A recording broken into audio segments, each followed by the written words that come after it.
Hey, good morning and welcome back to the morning show. It's now time for our program, Policing with You. Our host this morning is Sergeant Trevon Richards. Good morning to you, sir. Good morning, GQ. And permit me to introduce our guest because Yes, it's not the please. first time he's in the studio with us. Sergeant Thompson, welcome. Good morning. And we are going to start our conversation as usual at the half point or the half mark. We're going to take a quick break, get a word from our sponsors here on the morning show, and then we'll be back to take your calls. The number to call at that time will be 465-2555. And if you're overseas and want to get into the conversation, you can use our U.S. exchange number, 718-577-2916. Greetings to all of our listeners and to all our viewers. Sergeant Richards? Yes, good morning again, GQ, and good morning to all our listeners in Radio Land and both home and in the diaspora, and our viewers and listeners via the internet. This is another edition of Policing with You, and I am your host this morning, Sergeant Trevon Richards. As indicated before, we have Sergeant Thompson, but for those who don't know him, I'll allow him to introduce himself and state where he works. Sorry. Good morning again. My name is Sergeant Winston Thompson. I am currently the supervisor with responsibilities for the local intelligence office.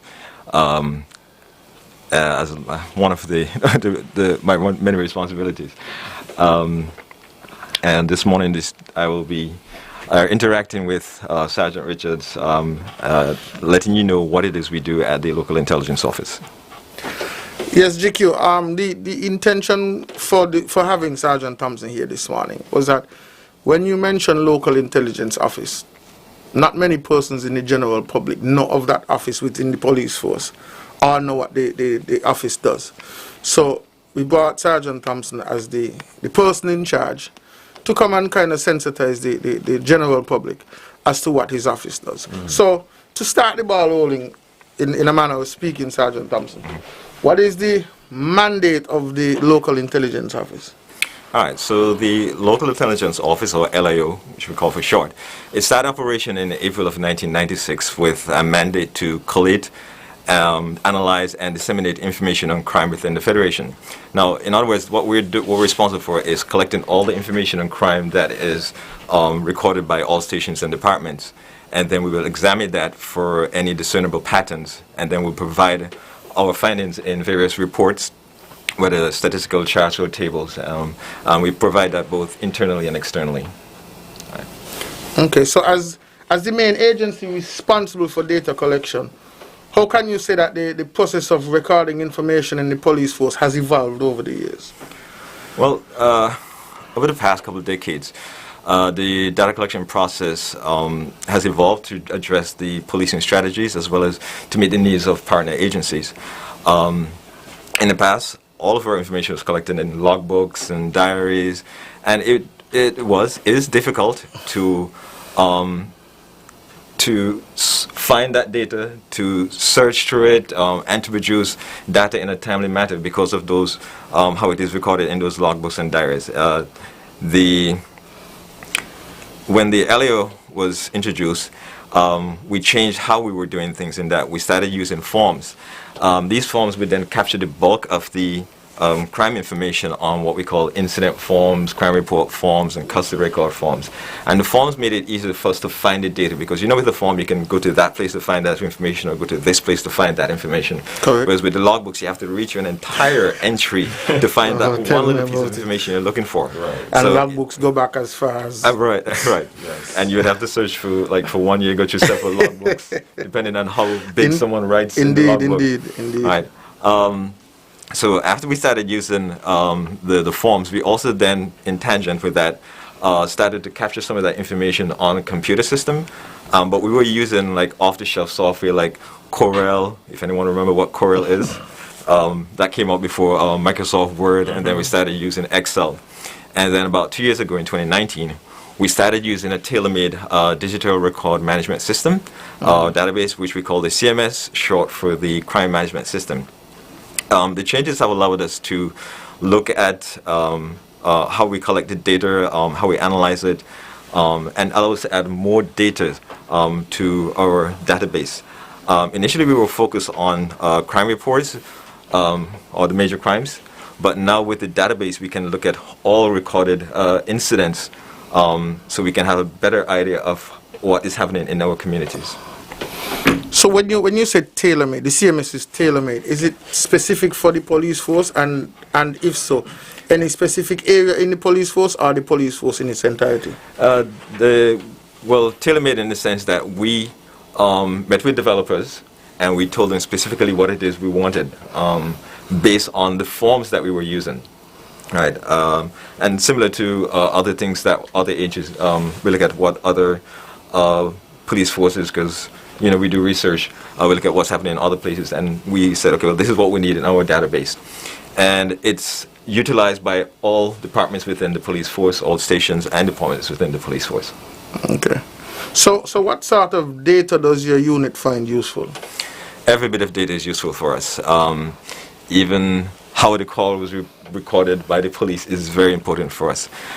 So we vigorously pursue the data collection process, in that we make sure that check boxes are checked off, data is filled in, and we try to fill in the gaps as much as possible. The forms help us to answer a number of questions, which we must ask if we're analyzing crime. Using the 5 W's and the 1 H. So who is the report about? Who is the victim? Who is the perpetrator or offender? Even who is the witness? Or more like, who is the reportee? Because you're looking at, is the reportee usually the victim? The victim. Right. And then we also look at who is looking at the age, the gender, the ethnicity, the race, the religion, and the relationship between the victim and the perpetrator, because all these are important when we're examining and looking at the root cause of crime. What happened during, before, and after the incident? When did the incident take place? The time of day, time of week, time of year. Where did the incident take place? Whether it's a specific street address, specific parish, or specific policing district. And this also ties into crime mapping, which we'll talk a little bit about later on.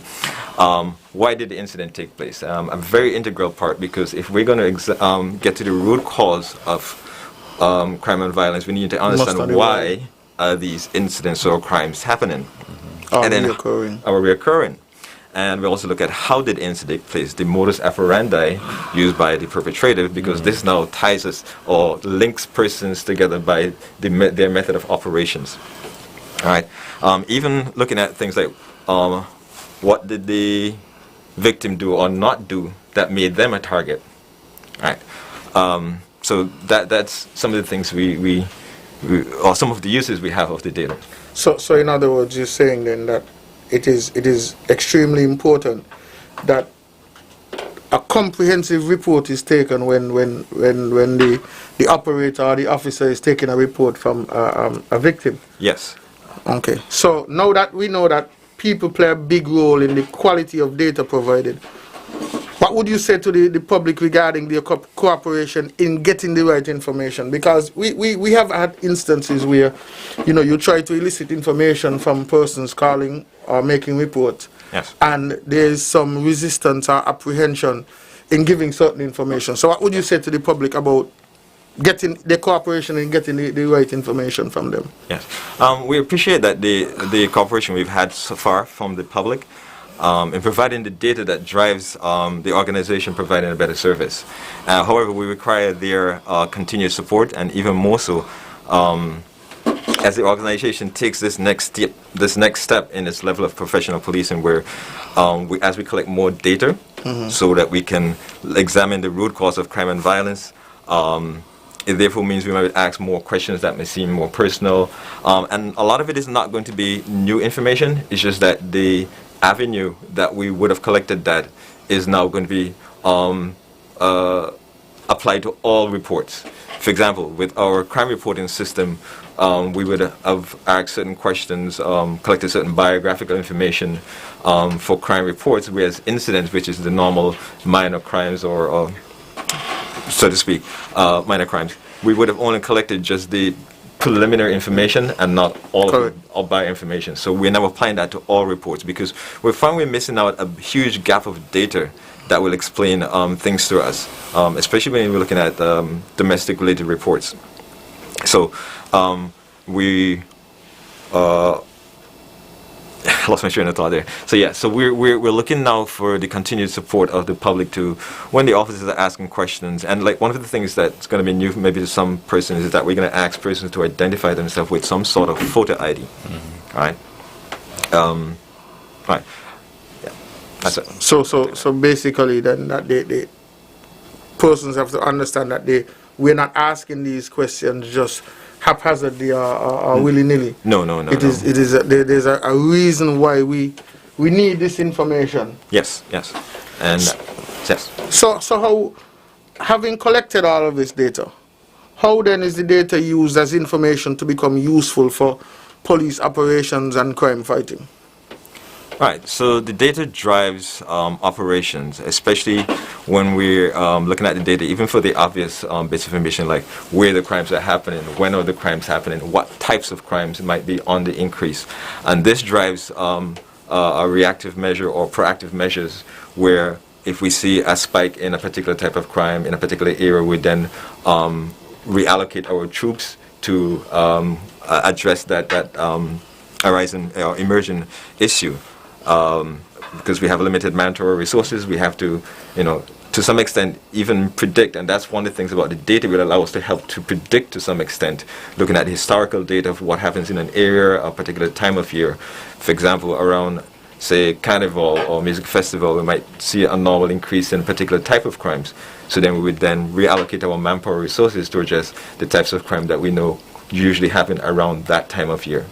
Right. And that would assist the police more or less in being able to police proactively as opposed to reactively. Yes. So what other uses are there for the data and the information that your office provides?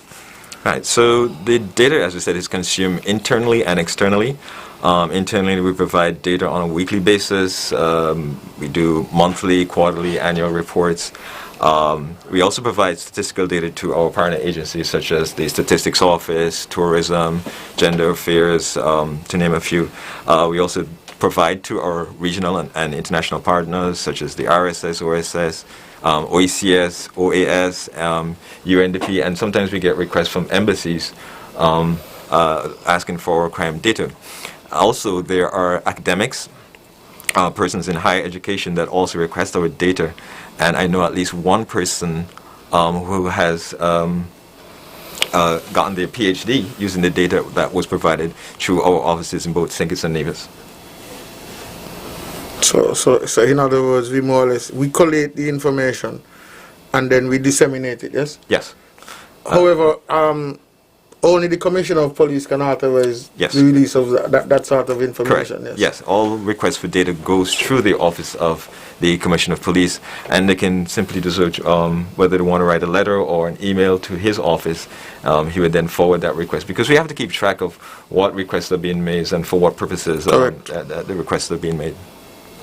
So, having said all that, Sergeant Thompson, so what are some of the plans for improving the work of the unit? Tell us about the future of the local intelligence office. All right. Very soon, we'll see another improvement in our ability to collect and analyze data.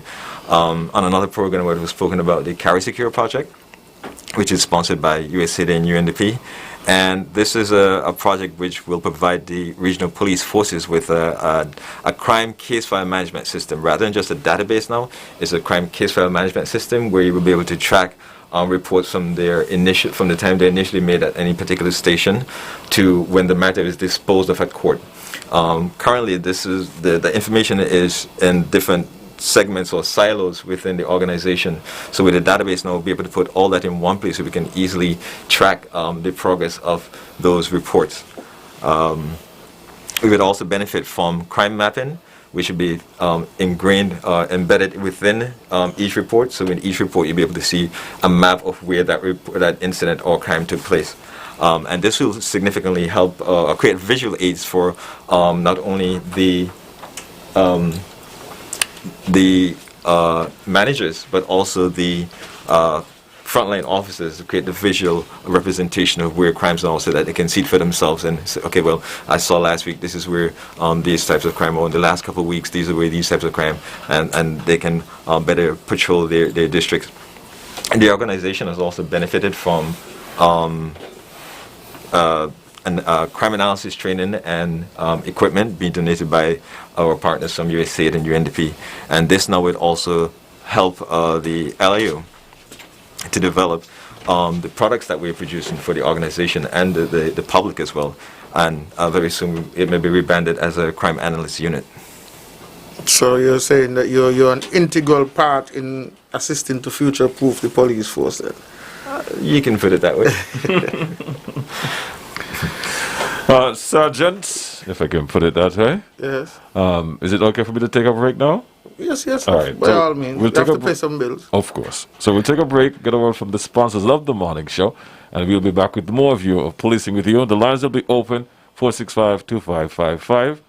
And for those of you who are viewing online right now, I do not have the platform for the YouTube and Facebook. I'll try the YouTube, see if I can get the YouTube up, but I have BIP open at the moment. And you can add me to your contact, 767-3671. And if you don't have BIP, you can download it from the Google Play Store or the Apple Store. We'll be back right after this.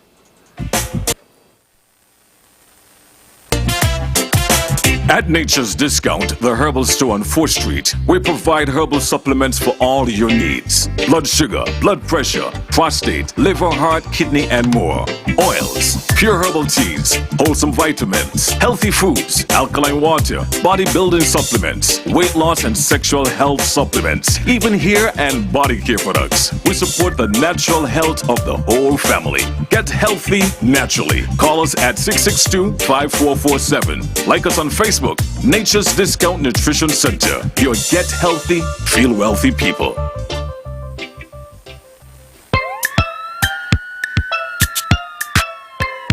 Hold on, stop.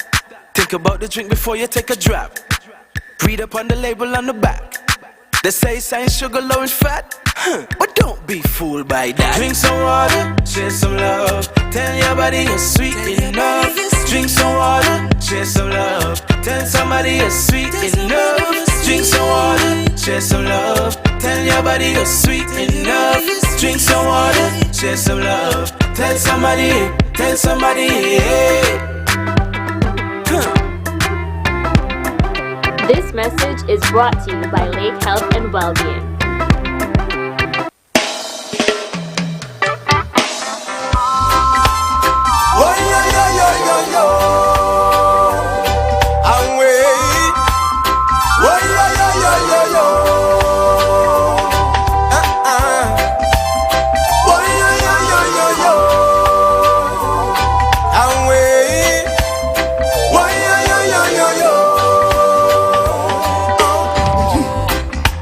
Tell me what you think about Christ. Made their sacrifice now. All right, well, welcome back.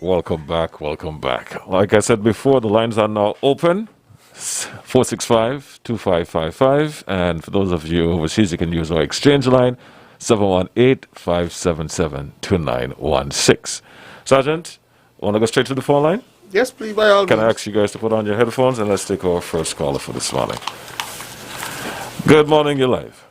Good morning, GQ. Good Hey. morning, the good officers, them there. Yes.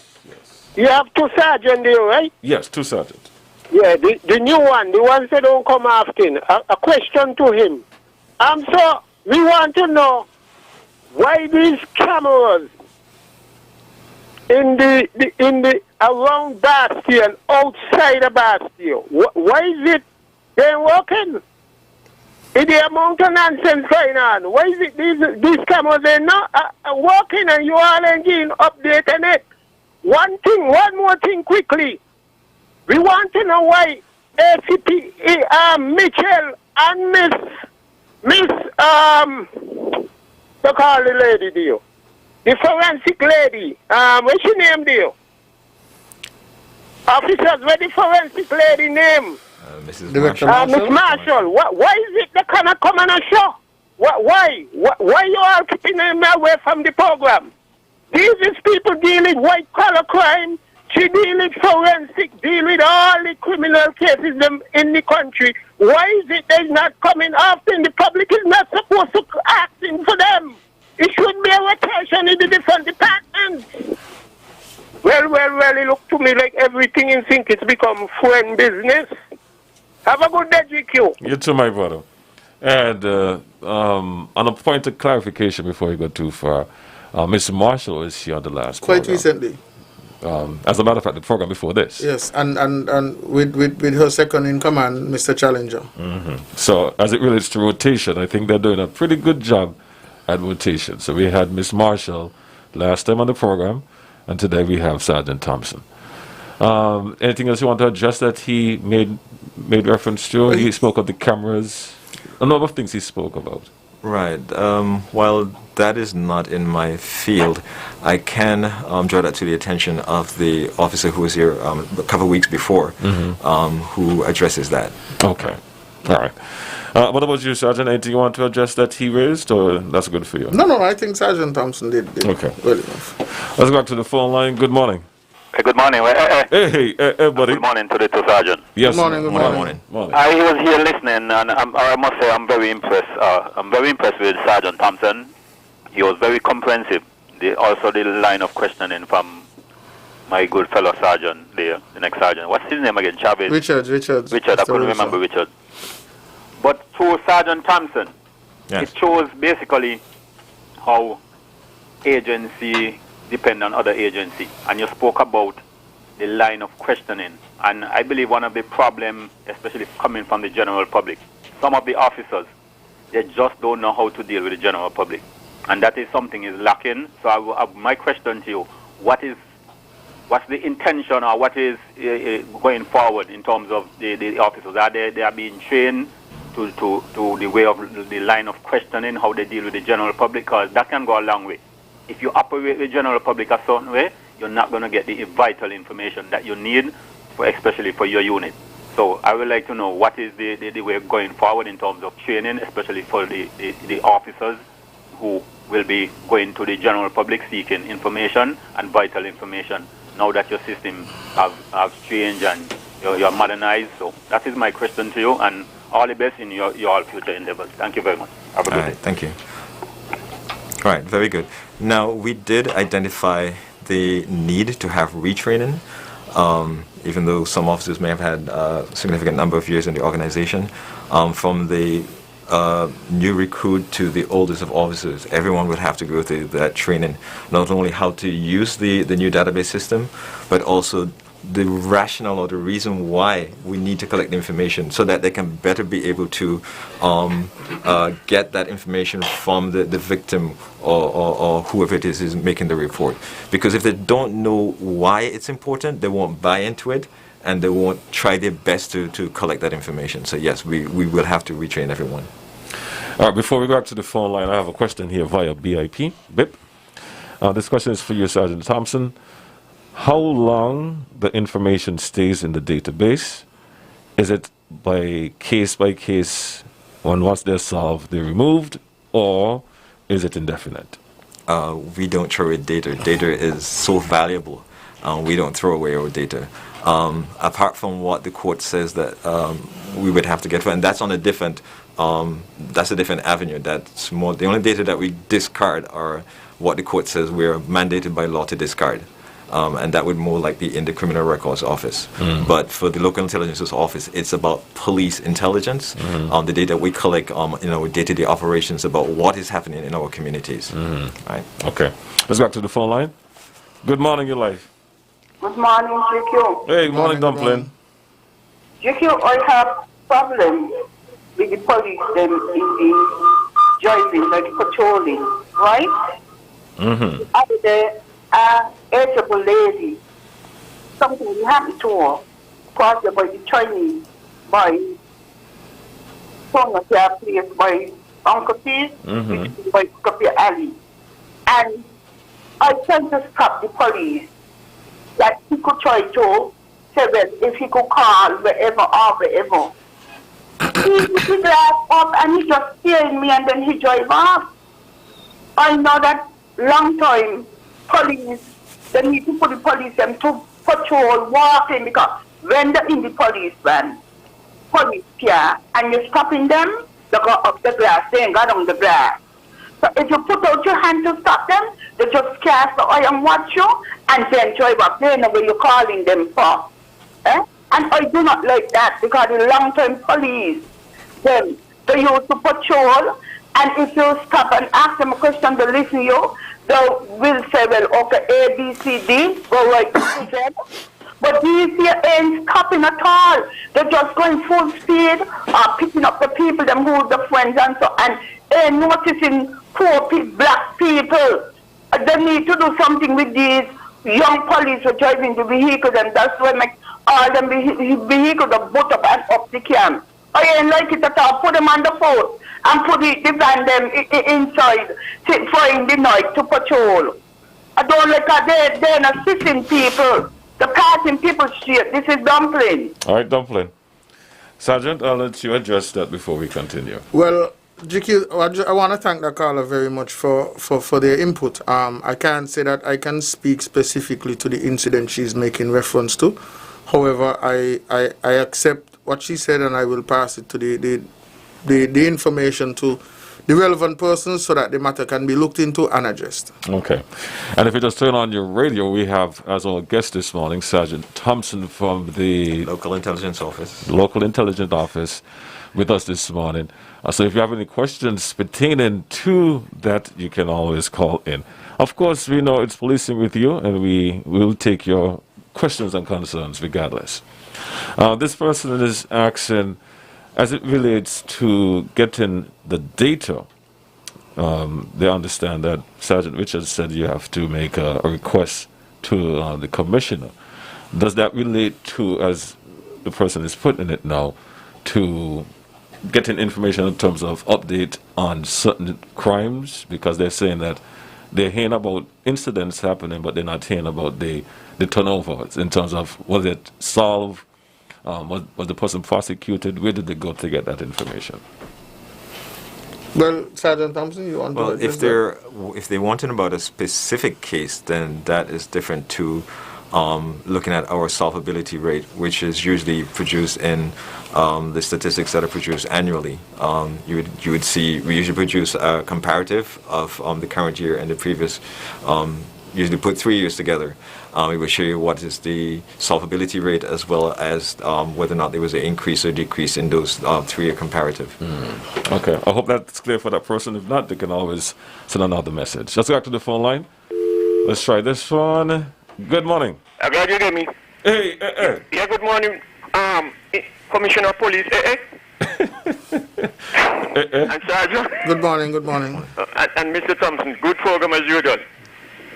I hear Mr. Thompson speaking about, let me turn on this, speaking about database and whatnot, information on database. Mm-hmm. And I welcome that anytime.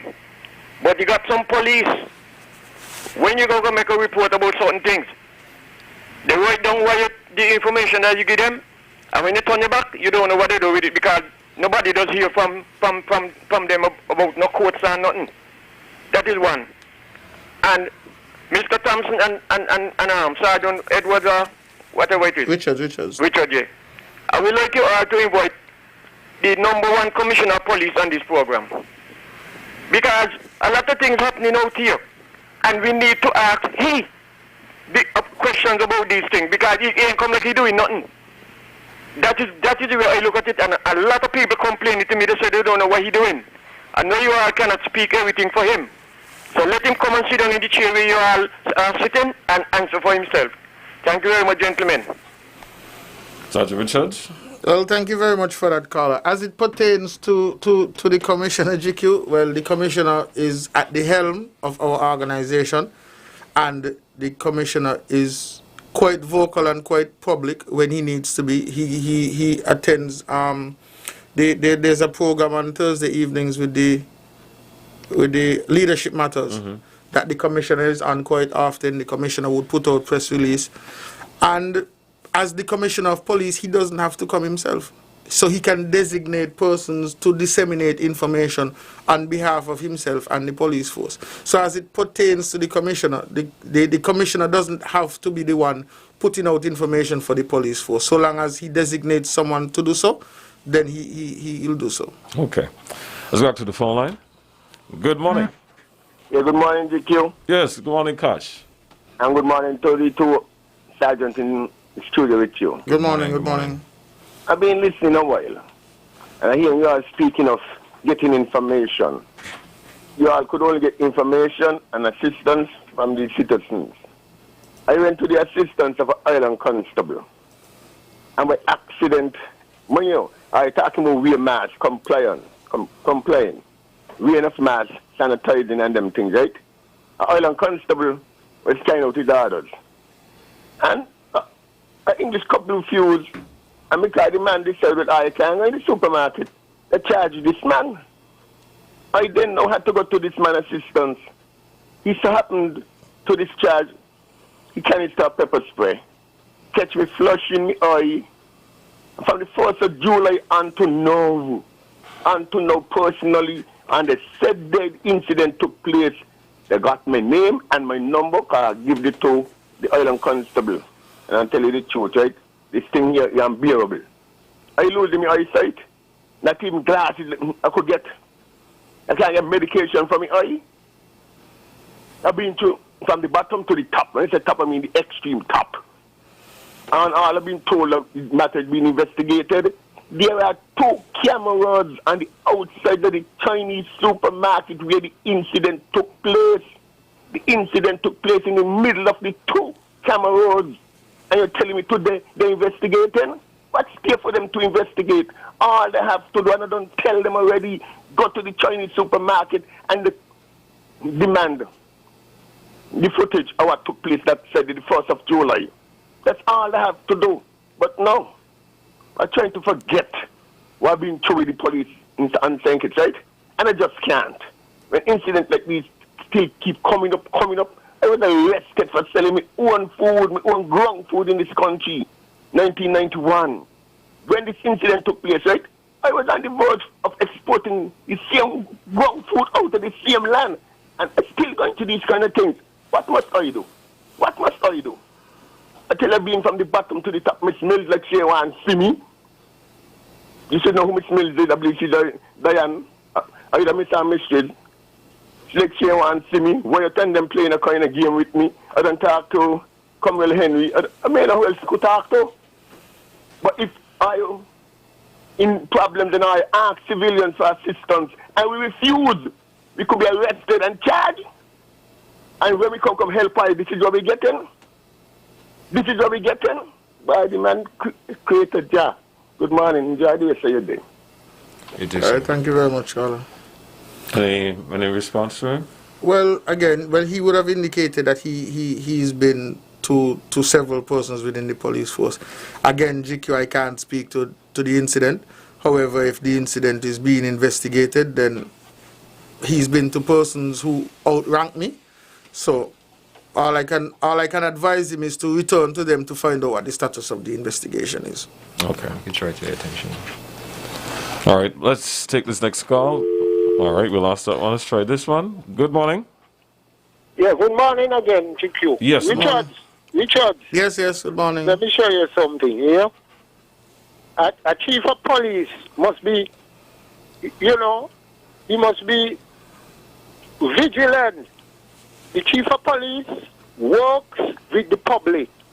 From since that show, you never had the commissioner present. I want the man in the circles who bully Queely to bring this.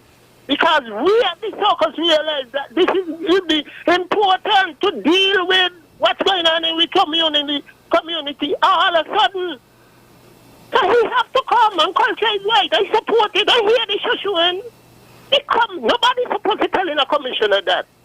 In the days of Walwyn and handling them, you had the media. We couldn't go on the media. You had talk shows with GQ and them. We have grown and reached a age. The commissioner have to come. Question there to answer. Good morning, Mealy, one of the hard-working officers in the station. Rini. Good morning. And one big thing I want to say, I will like to see Mitchell and Miss Marshall on the show. Because these two doing things that nobody hearing. Have a good day again, GQ. You too, my brother. You too, All my right, brother. thank you very much. You too, my brother. Let's go to the phone line. Good morning. We lost that one. Good morning. Good morning, GQ. Hey, good morning. I think they need to put the police them back out on beat in the commissioner days. You know, a lot of things used to happen and they used to be on beat all the time. Just take them out the vehicle, them. They relax too much in the vehicle. Put them out to walk in all the streets, them. Thank you. Okay.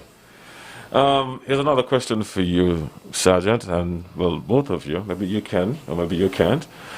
This person is asking, I know that you're discussing about data and collecting data, but is it possible for you to shed some light on the new SRNOs that changed, if you can? If not, it starts today, by the way. If not, Well, there's been no change to the SRNO as it would have more or less what would have been existent before would have just come forward. Okay. So there's basically no change to the SRNO as far as I know. Okay. As far as my reading permits. Okay. Sergeant Thompson, the last question for you. Where did I put that question? Let me see if I remember, because to go through that now. Yes, as it relates to collecting data. Well, you're right. But I guess that's how they put it across. Yeah. Do you do personal surveys as well? Do you call personal, and is that a part of doing that as well? No. Surveys. That is something that we might have to do in the future. We were spoken in the break about some of the things that we would like to see happen. While we don't do surveys, one of the things that should happen in the future in connection with national security would be a crime victimization survey, which will look at looking at or examining crime and how much of it is being recorded or how much is it being captured through the organization, and how much of it is not, for one reason or another. So this would also help us in looking at how we do things and what we need to change to make sure that we get a better picture of what's happening in our communities. Right. All right. Thank you for that. I hope the person understands what you're saying too. Good morning. You're live. Jacob, me again. Yes, Dumpling. Yes. Officer, Yes. Mr. Officer, I want to know how much police in the force, because let me tell you, sometimes you're on Bank Street, a problem happen, you ain't seen the police on foot. You don't leave the road by Ram, no police on foot. The only police you seen on foot is a bar where we call Barbelin. You ain't seen the police them patrolling. They're patrolling in 4th Street, where they call Action Avenue. Then cross by the square. Lot of people in town on weekend and lot of things just happen. No police on the road. When you look, somebody might call or say something, you hear this beep, beep, beep, beep, beep, beep, beep. They're coming, the glass up, they're just peeping, watching. No, put them on the road. Put them on the road. All to Irish tongue. All about. That's how them long-time police used to unbeat. And they never had no gun. They just had a button. And the man them in the rank used to have like a stick. So when you see a police, you say, I'm a police coming. You stop what you're doing. Take them out the police car because the government spending too much money with vehicles. They ain't doing nothing. You're stopping them when they're in the car and they ain't doing nothing. That's all me Dumpling had to say. Put them on the road, put them on the foot.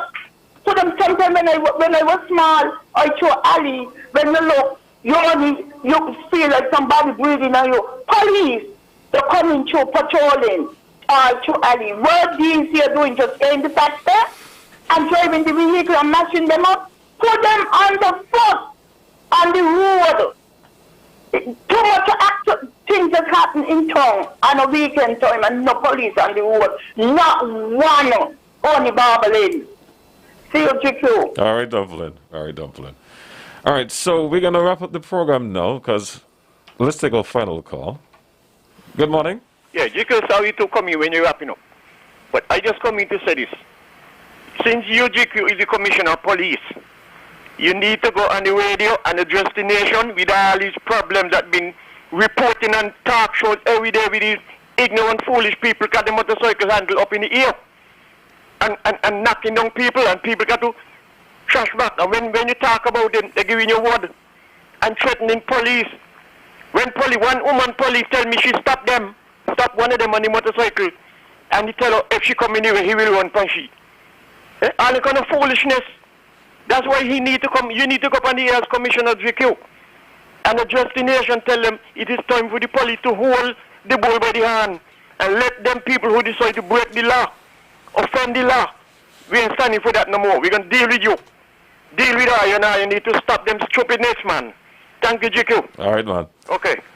All right, like I said before, we're going to wrap up the program now. But before I do, this person is defending you guys. This person is saying, with all due respect to Dumpling, they don't think Dumpling really be walking around because they said they see the police there.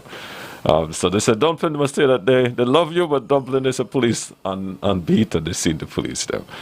I'm not going to go along that road anymore. I understand the concerns of Dumpling and others, and I'm not trying to make fun of it. It's just interesting. They are legitimate concerns. Yeah. At the time, she might have not Correct. have seen them because Correct. they might have been elsewhere. Correct. Yeah. But that's it. I want to thank everyone for calling in, whether it was in relation to the topic at hand this morning. I know it's a task sometimes, Sergeant Richards. Indeed. Right, but I appreciate your patience because it is indeed policing with you. Correct. So I appreciate your patience and your tolerance in dealing with that as well. Gentlemen, your last words. Well, Sergeant Thompson, before you wrap up, just one final question from me. So, having outlined all that you did in relation to what your office does and the collection of data, collection of information and converting it to data, how important is the accurate reporting of crime statistics? Granted that you say we share this information with other agencies and various jurisdictions overseas, how important is it to accurately report crime statistics? It's very important, especially since this is what drives what action we take, whether reactively or proactively. It's very important that we get the information recorded accurately and timely. So we know like there's some reports that because of the nature of the reports, they may be reported months or even years after. Those we can't do anything about. But like if you have, say your house was broken into and you wait several days to then report it, it makes it difficult for us now to determine when this crime might have taken place, especially if like what happens sometimes is some people might travel, they might not have left anyone to monitor their homes, so then we look at well, when did it take place? If it takes place beyond a 24-hour period, it makes it more difficult for us to look at the accuracy of when these types of crimes are happening. Also, when reports are not reported timely and accurately, it makes it more difficult for us to then follow up or respond to these reports. So that's why we would rather persons to when something happens, report it as soon as possible so that we can address or arrest what is happening. And it also helps us be able to apprehend persons who are creating these types of crimes of incidents. So yes, it's very important to accurately report. And on the other note of accurately, we sometimes get persons call and say something which causes us to respond immediately, but then we find the report is not as was reported. Correct. This now affects our ability to respond to report because we have a response queue of how we respond to incidents. There are some that we have to respond immediately because of the nature of the report, some that requires a routine response, and then some that requires a delayed response. So when persons exaggerate the nature of their report, it really skewers our response to one report over another because we gave priority when it was not really a priority report. So it's very important to respond to reports as accurately as possibly. Report the reports as accurately as possible. Okay. All right. So any closing words from you, Sergeant Thompson? Right. Again, to the public, thank you for listening to what we've had to say thus far. We, again, crave your cooperation with what it is we're trying to do in trying to provide a better service to you. And we hope that we will continue to work together to make St. Kitts a safer and better community for all to live in. Sergeant Richards? All right. Again, thank you very much, Sergeant Thompson, for coming here. Thank you again, GQ, for having me. GQ, I think it was prudent to have Sergeant Thompson here, particularly discussing what his department does, because policing has evolved. From since its incipience with Robert Peel to now, policing has evolved, and it is evolving is a continuum, which means we will continue to evolve. And as we continue to evolve, we have to more or less educate the public as to how our evolution is taking place and why we would have evolved to a particular place. We in order to improve our delivery of service to the public, we have to improve ourselves. We have to build capacity. And that is a part of what Sergeant Thompson's department and his responsibilities are. So I thought it was very prudent to have Sergeant Thompson here. Again, GQ, thank you again for having me. This has been another edition of Policing with You. I have been your host for this week, Sergeant Trevor Richards. Do tune in again next week for another edition. Tell me what you think about equal rights for all in every way. More and more cable customers are getting their cable internet package upgraded for free. I paid 3 months and I got upgraded from Flash to Bolt, so now